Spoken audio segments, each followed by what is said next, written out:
Bem-vindos ao Entre Artérias e Veias, o podcast oficial da Sociedade Portuguesa de Angiologia e Cirurgia Vascular. Aqui exploramos as últimas inovações, boas práticas e desafios no mundo da cirurgia vascular e endovascular. Chamo-me Celso Nunes, venho do Centro Hospitalar Universitário de Coimbra e trazemos até si conversas de especialistas de renome que estão a moldar o futuro da nossa especialidade. Prepare-se para momentos de inspiração, aprendizagem e partilha de experiências. Vamos então começar.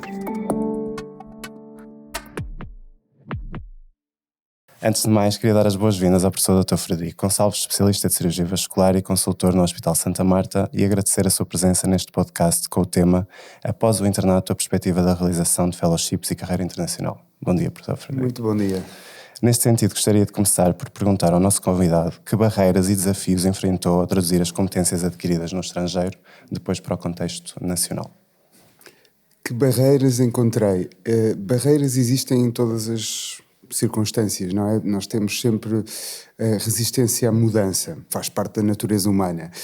Mas, na verdade, as principais barreiras que eu encontrei foram principalmente organizativas. Passar por fora, ir a outros sítios, ver coisas diferentes, obviamente enriquece-nos, traz-nos mais perspectivas. E muitas vezes nós queremos, obviamente, depois traduzir essas novas ideias na nossa realidade normal. O que nem sempre é óbvio de concretizar. Na minha experiência, a introdução de alterações tecnológicas não é especialmente complexa, desde que ela obviamente tenha um cabimento e que seja reconhecida como importante pelos pares. Muitas vezes até facilita a introdução de novas tecnologias, haver alguém que já teve algum contacto e que desmistifica de alguma forma essas novas tecnologias, se quisermos. Onde eu, de facto, verifico as principais barreiras é na cultura organizativa. Aí nós temos um caminho a percorrer, eu acho. Uhum. E quem já passou por outras realidades mais para norte, de modo geral, percebe bem o que eu estou a dizer. Há diferenças no comportamento e na maneira de organizar o trabalho que depois se concretizam em maior eficácia e um ambiente de trabalho talvez menos atrito a conflituosidade. Ou seja, a organização em termos de gestão humana, não de burocracia no hospital, também acha que essa parte também existe? Sim, isso também existe. Portanto, se me perguntam quais são as principais barreiras que eu encontrei, eu diria que são principalmente barreiras que têm a ver com a estrutura organizativa do nosso trabalho e não tanto com a introdução de tecnologia ou de novas técnicas. Acho que em Portugal até temos uma boa permeabilidade a essa inovação, na nossa especialidade pelo menos. E em muitos aspectos não estamos para trás. Podemos estar diferente, mas não estamos para trás da maior parte dos nossos congêneres no resto da Europa. Uhum. Em muitos aspectos até estamos à frente.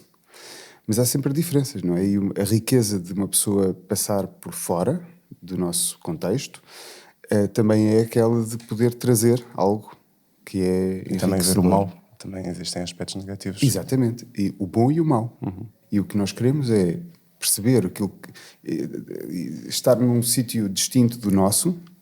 Não precisa de ser fora do país, às vezes basta ser fora do nosso hospital. Permite-nos perceber aquilo que estamos a fazer bem, que se calhar nem reconhecemos que estamos a fazer bem, e perceber aquilo que estamos a fazer mal. Por isso, sou um forte defensor da ideia de que todos nós devemos, em alguma altura da nossa vida, e preferencialmente mais cedo do que tarde, ter alguma experiência noutros sítios. E isso vai fazer com que a própria pessoa seja melhor, mas principalmente vai ter a crescer à instituição onde ela está. Uhum. Eu lembro-me de vários exemplos em que isso se passou, enfim, depois podemos discuti-los, mas vários exemplos em que isso se passou, em que, de facto, ver uma pessoa que foi a um sítio qualquer e veio com novas ideias e os outros querem também aprender dessas novas ideias e o take-up do que eles consideram que é importante quando regressam, não é assim tão difícil. Acaba por ser um enriquecimento coletivo do serviço. Exatamente. Faz com que os serviços melhorem globalmente. Passando à seguinte pergunta. Considera, e já respondeu a isto, que os fellowships internacionais são indispensáveis? Considera? Aqui a questão é, em certas subespecialidades, quais? Eu não diria só internacionais. Eu acho que nós temos aqui um caminho a percorrer dentro do nosso próprio país para fomentar algum intercâmbio dentro das nossas instituições.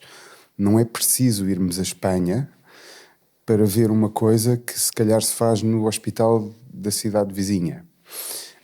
Mas podemos ir, com certeza, não é? O meu ponto é sair do nosso ambiente de conforto, onde as coisas já estão enquistadas, se quisermos, de uma determinada maneira, é muito valioso. Em que circunstâncias é que o podemos fazer? Pois, a pergunta em que subespecialidades da cirurgia vascular é que acha que é completamente indispensável a realização destes?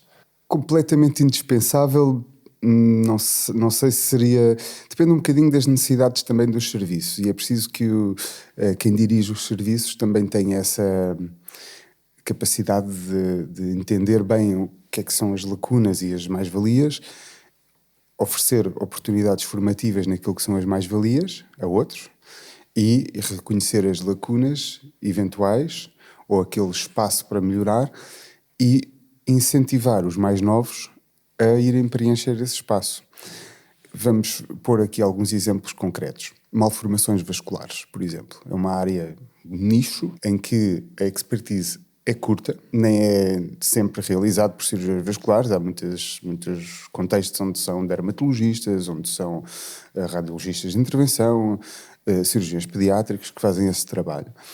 É uma área que é um nicho. Quem quer subespecializar-se nisso provavelmente tem que ir procurar aqueles centros de referência onde isso se faz muito bem. Um outro exemplo, mais óbvio talvez, a parte da aorta complexa. Obviamente que quando se vai a um centro de referência destes, espalhados pelo mundo, não é? Na maior parte das vezes que nós vamos para dentro da Europa, porque para nós é muito mais fácil do que ir, por exemplo, para os Estados Unidos. Mas, por exemplo, eu vou dar um exemplo que é muito frequente na Holanda.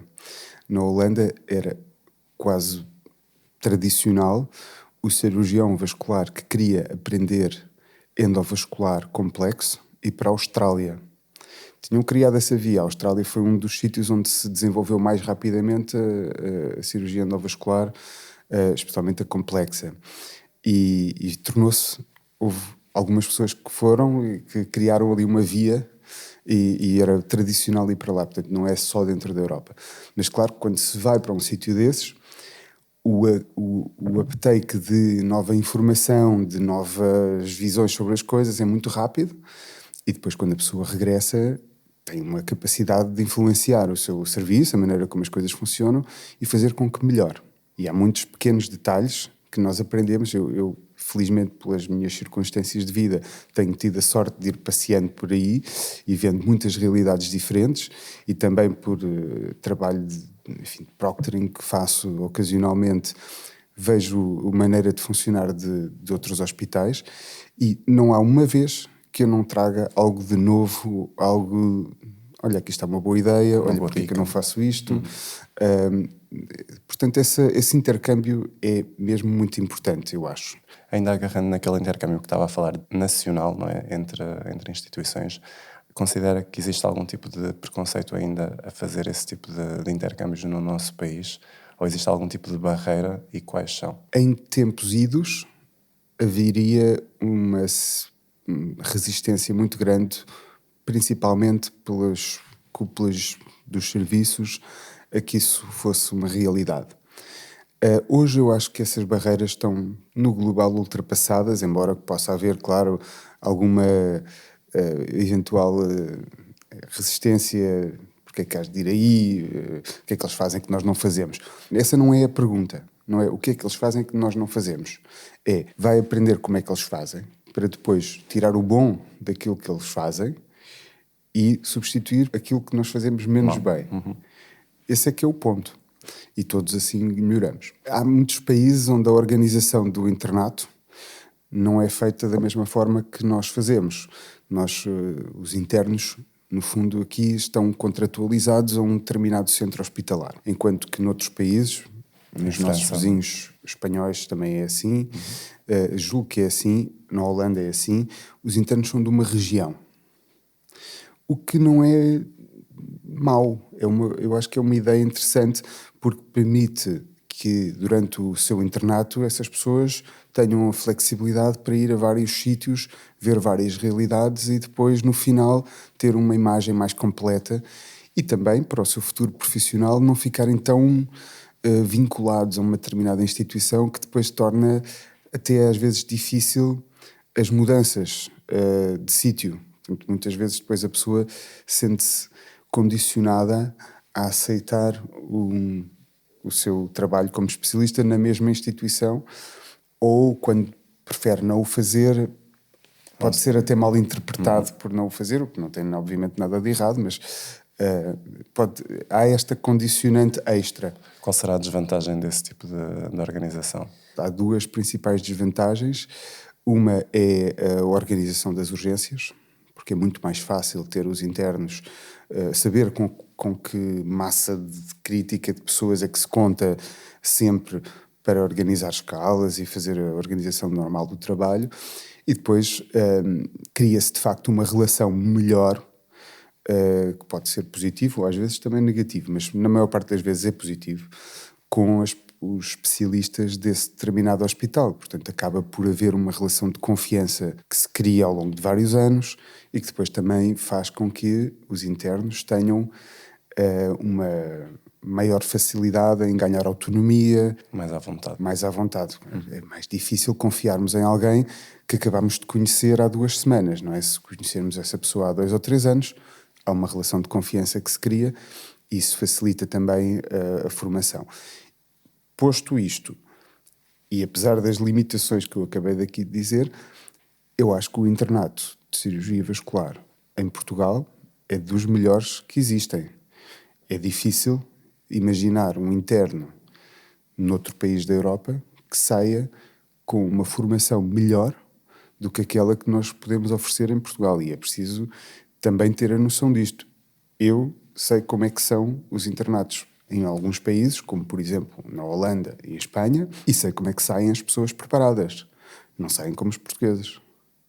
Têm um longo caminho após acabarem a especialidade para se tornarem de facto autónomos. Passando à seguinte pergunta, relativamente a estes programas internacionais, como acha que se deve convencer as instituições portuguesas a apoiar mais financeiramente estes programas? Sim, é um tema, claro, não é? Eu acho que em boa medida os hospitais até têm sido receptivos a este género de estágios fora, remunerados. É claro que são remunerados não com um apoio extra, porque há obviamente um custo da deslocação, da estadia, etc. Mas apesar de tudo, os vencimentos mantêm-se, o que já é uma ajuda razoável, é um investimento pessoal. Para uma pessoa realmente se integrar minimamente, menos do que 2 meses é pouco. Mas eu diria que torna-se também difícil a um hospital justificar pagar o vencimento a alguém por um longo período de tempo, sei lá, 6 meses ou 1 ano, sem que essa pessoa de facto esteja lá a contribuir para o trabalho normal da instituição. Existem dentro das sociedades científicas, a nossa é um exemplo, a Sociedade Europeia também tem bolsas semelhantes para proporcionar esses estágios. Portanto, eu, por exemplo, beneficiei de uma bolsa da ESVS há, sei lá, não sei quantos anos, que me facilitou um estágio, na altura foi de 3 meses, na Holanda, e obviamente que ajudou bastante a poder subsistir normalmente lá. Portanto, além das instituições propriamente dito, também há dentro das sociedades científicas maneiras de encontrar fundos que justifiquem a nossa ida. Com a contrapartida depois de que se tem que fazer um relatório e bem, não é? Porque a pessoa depois tem que enfim, pelo menos demonstrar que esteve lá e refletiu sobre aquilo que teve a fazer. Alguma coisa, que traz alguma coisa de novo. Exatamente. Considera que o networking internacional tem impacto na sua prática clínica? Penso que sim. Assim, De isso que forma? completamente. Isso completamente. Eu acho que uma das coisas mais positivas que nós conseguimos fazer na altura em que eu estive como secretário na sociedade foi conjugar um curso, aquele curso, o Update Course, juntamente com os nossos colegas espanhóis. Não porque isso seja muito relevante para a aprendizagem, mas porque facilita o networking. E é muito importante para nós que temos os nossos vizinhos aqui ao lado e que muitas vezes estamos quase bloqueados a eles, que passamos a conhecer os nossos colegas que vivem realidades semelhantes à nossa, porque em Espanha, de facto, a realidade de saúde não é muito distinta da nossa. Conhecermos essas pessoas, elas não nos serem estranhas. E isso, eu acho que esse curso foi um passo importante para que as pessoas, numa fase precoce da sua vida, possam conhecer os seus colegas que vão acompanhá-los o resto da sua vida profissional, na mesma especialidade, mas em hospitais distintos no país vizinho. Isso foi uma coisa muito importante, acho eu. Pelo menos eu vejo as coisas assim. E no seu dia-a-dia Para mim, hospitalar? pessoalmente, foi super importante e continua a ser super importante, e eu prezo muito esse networking internacional que consegui ir criando ao longo da minha vida. Facilita-me inúmeros aspectos da minha atividade profissional, e talvez mais importante do que o que me facilita a mim é proporciona às pessoas que eu tenho a capacidade de ajudar durante a sua formação possibilidades que elas de outras maneiras não teriam. Em facilidade a ir fazer um estágio em um determinado sítio, facilidade em publicar um determinado tipo de artigo que de outra maneira não conseguiriam aceder. Portanto, eu tenho essa facilidade e gosto de a transmitir às pessoas com quem eu trabalho e a quem me solicitar, obviamente, ajuda nesse aspecto, porque, como dizia o meu querido ex-chefe, o Dr. Mota Capitão, a principal responsabilidade de um cirurgião é formar a geração seguinte. E eu acredito verdadeiramente nisso. Nós temos, obviamente, uma responsabilidade muito importante para com os nossos doentes. É esse o propósito da nossa função, não é? Como médicos. Mas, se nós deixarmos cair a educação da geração seguinte, as pessoas que vêm a seguir não vão ter os mesmos cuidados. De existir. Exatamente. Portanto, é muito importante, especialmente nas áreas cirúrgicas, em que a técnica tem muito peso, não é? Na nossa atuação, termos esta noção de responsabilidade de nós temos que pensar em função de formação da geração que vem a seguir. Geração ou gerações. E, portanto, este networking também funciona muito nesse aspecto. Se nós conseguirmos, de alguma forma, facilitar a entrada de pessoas com as quais trabalhamos, pessoas do nosso país, da nossa especialidade, no meio europeu, internacional, é importante.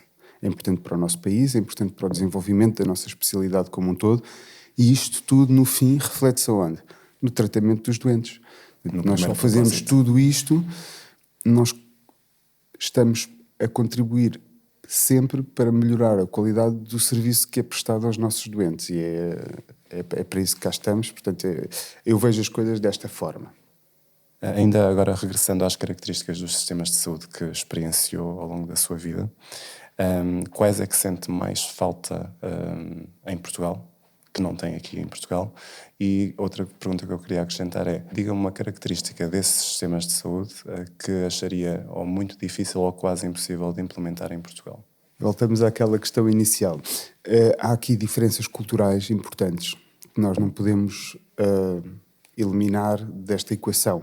Há importantes diferenças na maneira de organizar o trabalho em Portugal, não é só na nossa especialidade, mas em todas as áreas da medicina, pelo menos nas áreas mais cirúrgicas, eu reconheço isso muito bem, comparativamente com a maneira de funcionar de outros países ou de outras instituições dentro de outros países. Não será, obviamente, tudo igual, e às vezes a amostra que eu tenho pode ser uma amostra também de alguma forma enviesada, porque eu acabo por ir a sítios que se calhar são acima da média desses próprios países.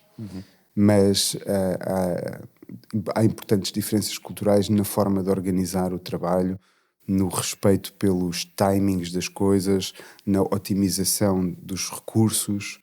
Nós, como disse também, temos um serviço de qualidade, mas não está tão bem organizado quanto nós deveríamos ter. E isso faz com que, aparentemente, a nossa vida é mais relaxada, mas depois não é. Porque faz com que exista uma permanente fonte de conflituosidade e de, não vou dizer ingerência, mas de falta de detalhe em aspectos organizativos que leva a que as coisas não funcionem sempre bem e depois ficamos nós próprios preocupados, irritados, chateados. É muito frequente haver este género de pequenas tensões entre nós e os anestesistas, nós e o colega que está ao lado, nós e não sei o quê. Depois não há uma frontalidade grande, por vezes, em resolver os problemas. Portanto, as pessoas queixam-se, mas depois não tentam resolver e os problemas perpetuam-se. E isto é muito comum na nossa realidade. A mim, chateia-me um bocado. É uma coisa que eu não gosto. E acho que poderíamos melhorar muito nesse aspecto. Quando eu fiz o meu estágio no 6º ano e fui para o Erasmus, em Roterdão, eu tinha tido um contacto muito superficial com o então diretor, e ainda diretor desse serviço, com o qual hoje tenho uma ótima relação de amizade e, de facto, é uma pessoa fantástica. Mas na altura não o conhecia, não é? Porque tinha falado superficialmente com ele a solicitar-lhe um estágio que ele inicialmente recusou, mas depois eu insisti e ele acabou por aceitar relutantemente. Uma semana ou duas antes de eu ir para lá, primeiro estranhei a burocracia que eles exigiam que eu fizesse para fazer lá um estágio. Porque, quer dizer, eu não contava com isso. Ainda não tinha tido, de facto, uma experiência assim internacional. E não percebia porque é que eles queriam tantos papéis, tantas não sei o quê, fazer o boletim de vacinas e o despiste de MRSA, não sei o quê. Aquilo tudo parecia-me um exagero. Muitas burocracias. Mas, de facto, cumpri com essas burocracias e aquilo permitiu-me depois ter um estágio ativo. Mas o episódio que eu queria contar é o seguinte. 2 semanitas antes, enviei um e-mail a esse diretor de serviço a questionar como é que eu fazia. Portanto, no dia X, já não sei se era 1 de setembro, vou aparecer, onde é que eu me dirijo, a que horas? E ele diz-me assim, responde-me um e-mail e diz assim: nós todos os dias temos aqui uma reunião de serviço, a reunião de serviço começa às 7h45, mas se puderes vir às 7h43, 7h44, é melhor porque normalmente começa 1 minuto antes. E eu juro que pensei que ele estava a gozar comigo. E pensei assim, olha, este está-se a meter comigo. E, pelo sim, pelo não, cheguei 5 minutos ou 10 minutos antes, dirigi-me lá, perguntei por ele, estava lá ele no gabinete, ele cumprimentou-me, tá, muito bem, ótimo. Vamos aqui à reunião. Chegamos à reunião às 7h43 e eu olho e vejo uma sala com 70 pessoas. Ok? Isto era assim todos os dias. Não havia um dia que aquela reunião começasse à hora, começava 1 minuto antes. Isto não existe em Portugal, não existe, é impossível. Eu estive lá e essa reunião praticamente todos os dias. A reunião consistia todos os dias em apresentar todos os doentes que tinham sido internados, operados nesse dia, até às 7 da manhã. Portanto, às 7 da manhã havia uma pessoa que se sentava num computador, fazia um PowerPoint com os doentes do dia anterior, fotos, taques, história clínica, tudo do dia anterior. Eram 5, 6 doentes, todo o departamento de cirurgia, não era só vascular. Depois eram apresentados todos os doentes que tinham sido operados, todos os doentes que estavam em unidades de cuidados intensivos, todos os doentes que estavam preparados para ser operados nesse dia, mas era toda a cirurgia, portanto não era só vascular. E isto tudo demorava 20 minutos. E os últimos 10 minutos era uma apresentação científica e a reunião acabava às 8h15. Portanto, esta organização era aquilo que gostaria de trazer Como é para que é Portugal. possível? Isso é impensável, acho que no nosso contexto. Eu não vou tanto ao extremo, isto talvez seja um extremo, mas falta-nos isto. E outra coisa que eu também acho que foi uma aprendizagem importante em termos organizativos foi, houve a dada altura neste serviço onde eu estive, uma conflituosidade entre os cirurgiões séniores e o atual, na altura, diretor do departamento. Não era só da vascular, havia um diretor da vascular, um diretor da trauma, um diretor da gastrointestinal, pancreático, não sei o quê. Portanto, estes estavam em conflito com o diretor do departamento. Eu só me apercebi disso 2 anos depois. Porque durante 2 anos, estas pessoas que estavam em conflito e com intermediários, com não sei o quê, e acabaram por conseguir destituí-lo, iam a todas as reuniões e cumpriam com todas as instruções que ele dava. O trabalho continuava a ser feito mesmo que... Apesar de haver uma conflituosidade. Portanto, não havia boicote. E esse é outro problema que nós também temos. Quando as pessoas estão insatisfeitas com alguma coisa, em vez de tentar mudar a circunstância que origina essa coisa, não. Atira um bocadinho de areia para a engrenagem. Portanto, acaba por existir um bocadinho pouco profissionalismo na forma de atuar quando existe algum tipo de conflito. Acha Sim, que é isso? não no que respeita ao tratamento dos doentes, acho que não há nenhuma interferência, mas acho que para o normal funcionamento, para o bom funcionamento das instituições, muitas vezes existe esta atitude um bocado passiva ou agressiva de não estou de acordo, portanto vou fazer com que isto não funcione bem. Uhum. E isso é uma cultura organizativa. Eu já passei por outros sítios onde isto também se passava. Talvez mais em Espanha do que noutros países mais de norte. Mas é algo que nós temos que fazer um esforço consciente para corrigir. Porque isto, de facto, influencia a vida normal e a qualidade de vida dos profissionais que lá estão. Se a pessoa tiver um ambiente de trabalho saudável e for aberta no tratamento dos seus problemas eventuais, as coisas são mais simpáticas, o dia-a-dia é mais agradável. Outro ponto que também, enfim, temos um caminho a percorrer nessa área, tem a ver com a nossa capacidade de subespecialização, que eu vejo em Portugal ainda pouco desenvolvido. Isto porque as pessoas têm a sensação de que se dedicarem muito a uma coisa e não fizerem tanto da outra, vão ser menos cirurgiões, vão perder capacidades, vão ficar atrás. E eu não vejo isso assim. Eu acho que nós conseguimos, se fizermos um pouco de tudo, sermos bons a tudo, mas não vamos conseguir ser muito bons a nenhuma destas coisas. Não vamos conseguir. Portanto, isso leva-nos a um caminho de uma centralização de subespecializações? Sim, não necessariamente centralização, embora eu acho que em determinadas áreas há de facto uma necessidade de centralização. Há um artigo muito interessante agora que eu acabei de rever na revista europeia que diz que a Alemanha é um sistema de saúde mais descentralizado da Europa. Pelo menos dizem os autores, e eu acho que faz algum sentido isso, é de facto muito descentralizado. Mas os resultados são bons. Portanto, não é evidente que a centralização por si resolva os problemas. Mas eu acho que dentro das organizações de cada serviço faz sentido haver subespecializações, porque quando eu consigo subespecializar uma pessoa e ela esteja dedicada a isto, ela consegue abrir portas que antes estavam fechadas, consegue avançar mais nestas áreas. E a dada altura, eu não estou aqui a inventar a roda, não é? Se formos olhar para as outras especialidades à nossa volta, a ortopedia fez esse caminho já há muito tempo. Quer dizer, a dada altura, a pessoa decide, ou faz ombro, ou faz joelho, ou faz anca, ou faz coluna. O Zé faz tudo, não existe. A cirurgia geral é a mesma coisa. Aliás, isso foi um dos principais problemas para os internos de vascular que passam pela cirurgia geral.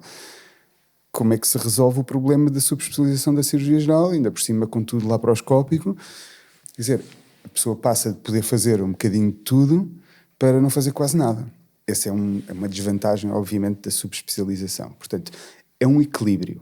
A pessoa não tem que fazer só uma determinada coisa, mas tem que fazer predominantemente uma determinada coisa para a qual esteja mais vocacionado e para a qual se dedique, onde conheça toda a literatura, onde esteja a pessoa mais atualizada e onde possa partir para a inovação com tranquilidade.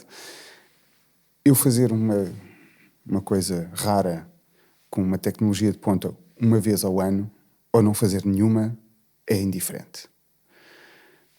O doente não fica mais bem tratado por isso e a única coisa que eventualmente pode haver de ganho aqui é eu sentir algum tipo de realização pessoal por ter feito uma coisinha.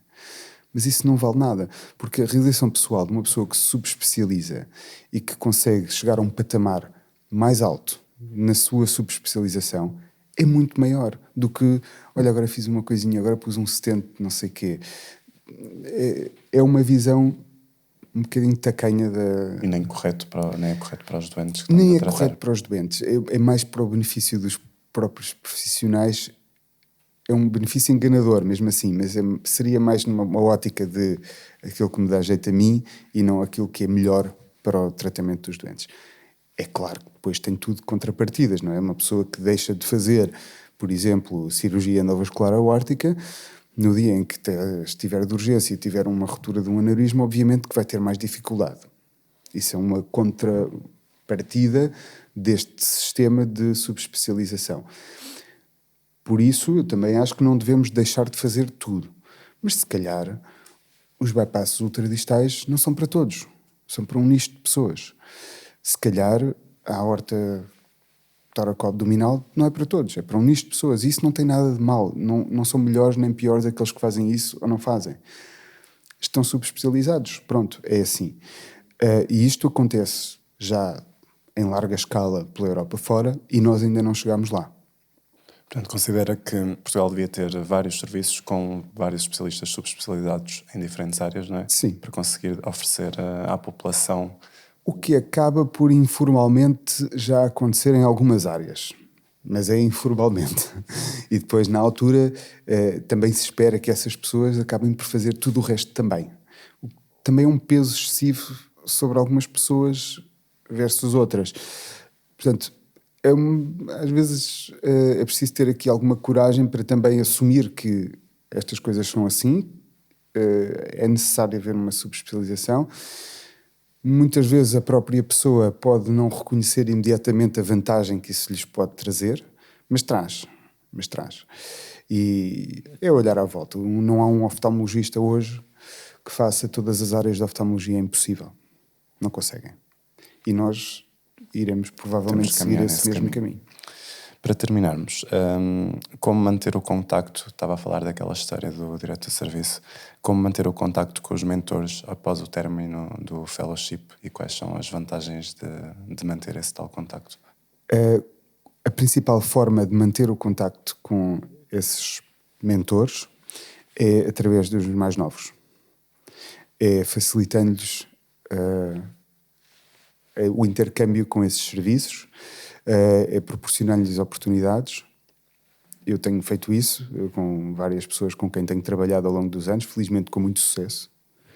O primeiro dos quais foi o Nelson Oliveira, Rita Ferreira, José Oliveira Pinto, várias pessoas agora o Tiago Ribeiro, várias pessoas que eu tenho de alguma forma conseguido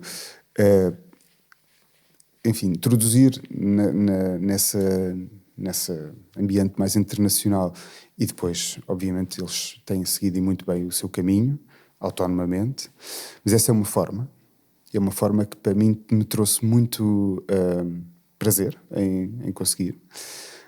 Outra forma, obviamente, é continuar a manter uma atividade regular, a ir a congressos, a fazer a investigação de alguma forma que tenha relevo internacional, envolver-nos nas sociedades internacionais.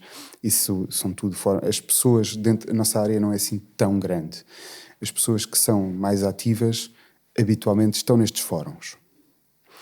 E se a pessoa se envolver, consegue manter o contacto. Eu, felizmente, tenho mantido o contacto com as pessoas que, para mim, foram, desse ponto de vista, mais importantes. Hans Verhagen, Martin Björk, são pessoas com quem eu tenho muito carinho e, felizmente, consigo trabalhar com eles na Sociedade Europeia, na revista Europeia. Tenho mantido o contacto através, no fundo, do meu trabalho. Isso permite-lhe pedir opinião sobre casos clínicos ou pedir e dar opinião? Completamente, sim. Felizmente também tenho essa facilidade e isso, Nuno Dias, por exemplo, é uma pessoa acessível desse ponto de vista. Tenho o gosto de poder trabalhar com ele em várias comissões da Sociedade Europeia, das guidelines, da revista, e havendo esta relação também de amizade que se cria, facilita muito se nós precisarmos tirar uma dúvida. Quantas vezes eu não fiz isso já? Disse, como é que vocês fazem? Mandaram um e-mail, como é que vocês fazem isto? E eles, nós fazemos assim, assado. E isso facilita. Mas também já tive o contrário, também já tive eles perguntarem-me como é que vocês aí fazem, não sei o quê. Quer dizer, nós não temos que ser aqui sempre o underdog, nem somos. Mas há de facto uma vantagem em haver este contacto de experiências contínuo ao longo do tempo. É um aspecto da nossa profissão que a mim, pelo menos, me dá gosto. Eu gosto de poder manter estas boas relações com os meus colegas fora do meu país e também dentro do meu país noutros serviços. Felizmente, ao longo da minha vida, também tenho tido sorte de ter conseguido em colegas no Porto, em Coimbra, também em Lisboa, de outros serviços, uma excelente relação profissional, que depois, ao longo do tempo, se torna em amizade. Isso é uma das grandes conquistas da nossa profissão. Obrigado, terminamos então assim desta forma. Resta-me agradecer novamente a sua partilha de experiência e pelo seu tempo. Obrigado por nos acompanhar neste episódio de Entre Artérias e Veias, o podcast oficial da Sociedade Portuguesa de Angiologia e Cirurgia Vascular. Esperamos que tenha encontrado inspiração e novas ideias para a sua prática clínica. Não se esqueça de subscrever o podcast e partilhar estes episódios com colegas e amigos da área da saúde vascular. Voltamos em breve com mais temas e convidados que marcam a diferença. Até lá, cuide bem das suas artérias e veias.